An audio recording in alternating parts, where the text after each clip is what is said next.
Well, today we get to start into a new series. This is an exciting series revolving around good and evil. In our first session today, we're going to focus in on our moral sense. You are going to love this lesson because you get to walk beside our kids who are being torn by the highly emotional subject of evil in the world. They see evil all around and it hurts their hearts. They cannot believe that a loving God would allow all of this evil and suffering in the world. The 2018 Barna study, titled Atheism Doubles Among Generation Z, reveals that almost a third of kids consider this a barrier to their faith. You are on the front lines of destroying this barrier. We are covering the existence of moral standards under the Good and Evil series because only God can be responsible for absolute moral values. It is enlightening to know that without absolute moral values, we have no basis for thinking that our definition of good and evil means anything. So the skeptic who rejects God also rejects absolute moral standards. They can't complain about evil.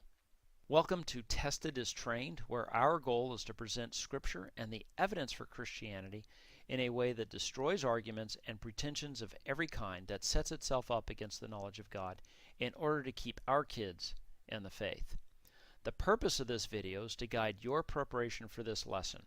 You will have the correct answers to the questions, learn the key ideas, and gain some ideas for engaging your students in the discussion. The key takeaways for today: number one is that atheists can act morally, but they have no basis for saying something is good or bad, right or wrong. Number two is we all have a moral sense. Let's look at the questions. Number one, atheists can be moral. That's surprising to some people because they just simply believe that everything that an atheist does is counter to God or counter to creation and a creator.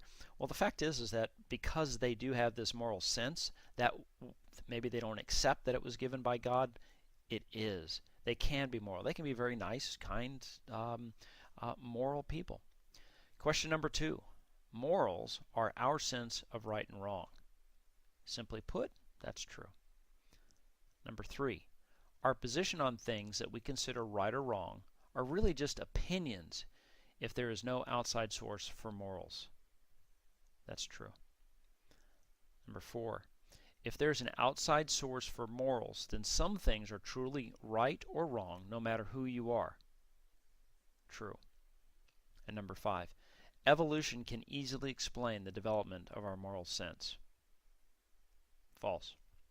So as we look at some possible exercises and examples, this session gives you the opportunity to ask a lot of questions.